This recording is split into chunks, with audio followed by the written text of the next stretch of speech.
everybody, it's Ilya again, and this is this week's motivation. So I'm taking this from the Especialito, their daily motivations, and these are actually quotes from different people. So this quote is from Thomas Edison, and it says, "Nuestra mayor debilidad es rendirnos. La forma más segura de tener éxito es intentarlo siempre una vez más." Translated, our biggest weakness is giving up. The best way, the most sure way of obtaining success is to try just one more time. How many times in life have we done that? How many times have we said, okay, all right, this dish did not come out the way I wanted it to, but I'm going to try it once more.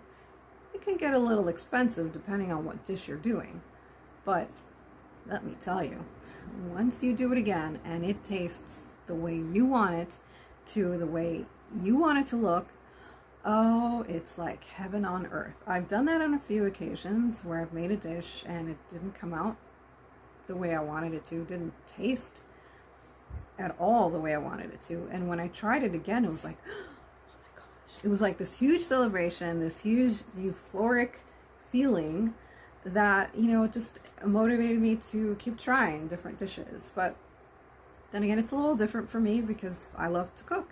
But there's a lot of people where, the kitchen can be intimidating. So for a lot of people, cooking can be tough. And, there's nothing wrong with being a little intimidated with the kitchen. It's just a matter of getting a very simple, start small, getting a simple dish, simple recipe, attempting that, and then, trying again if at first you don't succeed. But you never know, that one more time, that one time that you try again, that could be the one that's like, oh man alive. I mean, you look at lawyers, a lot of them, they fail the bar. Sometimes once or twice, and they have to take it again, and it's that third time that's a charm. For others, maybe it's the fourth. As long as if that's what they want to do, and they keep trying, there is nothing wrong with that. There's nothing wrong, and some people may look down on it like, oh, you failed? Oh my God. No, if that's what they want to do, they keep trying, and then that fourth or fifth or even sixth time, and they pass, that's a big deal because they didn't give up. And it's so easy to give up. And it can be understandable depending on the situation, depending on what you've been through to get to where you are. And you're just, you're so exhausted. Like, oh, do I really have to do this again? I don't want to. I don't want to do this again. So it's different situations, different things. And it's okay to take a step back. Of course, you can put something on the back burner. That's fine, as long as you come back to it. Don't give it up right away, because it's one of those things that you will look back and you will ask yourself, what if? It's not a question that you want, because there will be no answer, because you don't know. You can't go back in time. You can't see, in like a TV screen, like, okay, like, this is what would have been with your, like, It's a Wonderful Life. You're not going to see that alternate universe, that other you, that would have, that other you, where you would be if you chose that different path. There's none of that. So whatever it is, if it's a test that you fail, it can be the same situation when you're knitting a sweater. You give up on it. Like, it's just too hard. It's too hard. I can't do it. I just can't do it. Forget it. I quit. Try one more time. You never know, because sometimes when you come back to something, sometimes that's the other thing. Sometimes you need a break from something. Take a walk, clear your head, and then when you come back, it's like, oh, eureka! You realize, oh my God, that's the step I was missing, or oh my God, I finally understand how you're supposed to do this. That's happened to me quite a bit in different things, different situations. And we're like, well, yeah, I don't understand. I can't do this. I can't. And then like the 5-year-old comes out, and you're like, I'm not doing this anymore. Forget it. F this, F that. And the 5-year-old tantrum with the adult swearing.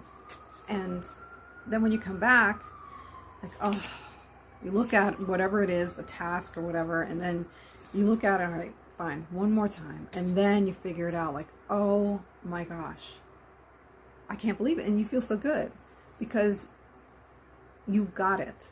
You got it. You're like, okay, I can complete this task. Yes. You know, it's this euphoric feeling, and who doesn't want to feel that way? So it's definitely good. I'm glad that I saw this one. It feels good to have a reminder to not quit, to just try that one more time, just one more time. Like I said, it's okay to leave whatever it is and come back to it. Put it on the back burner. An example, the yoga, vinyasa yoga that I have to finish. I haven't finished getting certified for that. And if I fail the test, I can do it over. You know, it's good to keep trying. It's not good to quit right off the bat. It's just not, you're not going to feel good about it because, well, first of all, it's a lot of time and effort, like money and hours to quit just because I didn't pass the first time, you know? So if that comes to that, when I finally actually am able to, you know, take some of the tests again and do what I need to do, the videos and whatnot, and if it just so happens that I have to do it over because I did something wrong, I'm sure as sugar going to do it over because, you know, I owe it to myself to finish. I owe it to myself to try just one more time in order to achieve what it is that I want to achieve. So, I mean, in the end, just ask yourself, does it matter to you? Is it important? It's a good habit to try at least just one more time. You never know what will come of it if you do. I hope this made sense, and I hope that you enjoyed this motivational video, and I will see you next week with another one.